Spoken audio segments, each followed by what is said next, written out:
जिसको संतान का सुख नहीं है उसको सफेद आंकड़े की जड़ का प्रयोग करना चाहिए, और जिसके घर में एक संतान हो चुकी है और दूसरी संतान नहीं हो रही है, 8 साल 10 साल 15 साल 20 साल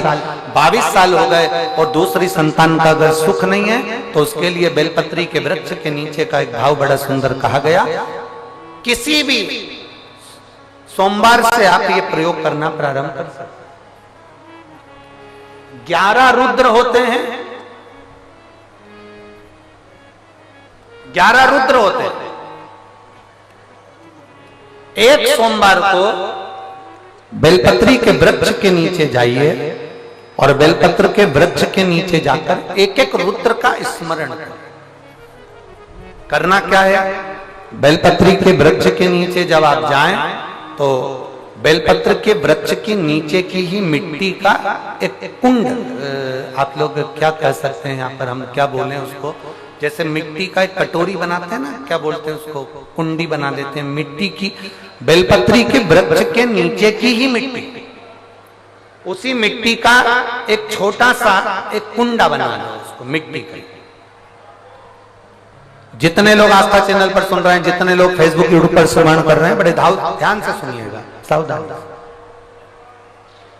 मिट्टी की कुंडी बनाई, उस कुंडी में जल समर्पित कर दिया और जल चढ़ाने के बाद में एक घी का दिया लगाकर वहीं पर थोड़ा सा मीठा, कुछ भी जो आपके पास में हो, घर में जो भी उस समय पर आपके साथ में हो, या तो दूध घर का मीठा हो जैसे मावे का, खोए का हो या खीर हो, तो वहीं पर एक कटोरी में थोड़ा सा रख दीजिए और उस कुंडी में जो जल चढ़ाया गया है वहां पर उस बेलपत्री के वृक्ष के नीचे भगवान शंकर के 11 जो रुद्र हैं उसमें से एक एक रुद्र का आपको स्मरण करना है। 11 रुद्र का नाम क्या है, तो पहले नंबर पर आता है कपाली, दूसरे नंबर पर आता है पिंडरक, तीसरे नंबर पर आता है भीम, चौथे नंबर पर आता है विरूपाक्ष, पांचवें नंबर पर आता है बिलोहित, छठे नंबर पर आता है शास्त्र, सातवें नंबर पर आता है अजपात, आठवें नंबर पर आता है अहिष्णु, और 9वें नंबर पर आता है शंभु, 10वें नंबर पर आता है चंड और 11वें नंबर पर आता है भव।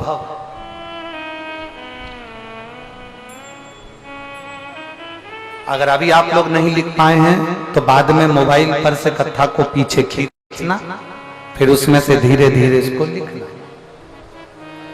एक रुद्र के नाम से एक कुंड का निर्माण करा, पूजन करी, घी का दिया लगाया,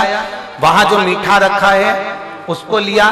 कुंड में से थोड़ा सा जल लिया, बेलपत्री के पेड़ के नीचे आचमन किया, जो मीठा रखा है वो ले जाकर रात्रि के समय पर सोने से पहले पति पत्नी उसको पाएं और साथ रहे। एक सोमवार को ये प्रयोग करना है, फिर दूसरे सोमवार को दूसरे जो एकादश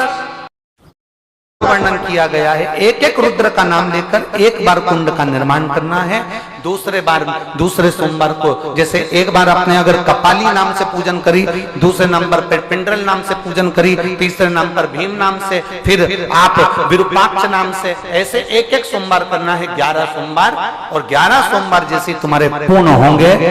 भले 10 साल हो गए हो चाहे 15 साल हो गए हो, गर्भ जरूर फेरेगा और संतान की प्राप्ति जरूर। किसी किसी के यहाँ पर 11 रुद्र भी पूरे नहीं हो पाते हैं और गर्भ ठहर जाता है। लगभग 4-5 रुद्र पूरे होते हैं और गर्भ ठहर जाता है। तो आप जो 11 रुद्र हैं इनका स्मरण कर कर भी भगवान शंकर से प्रार्थना कर सकते, भगवान शिव से प्रार्थना कर सकते।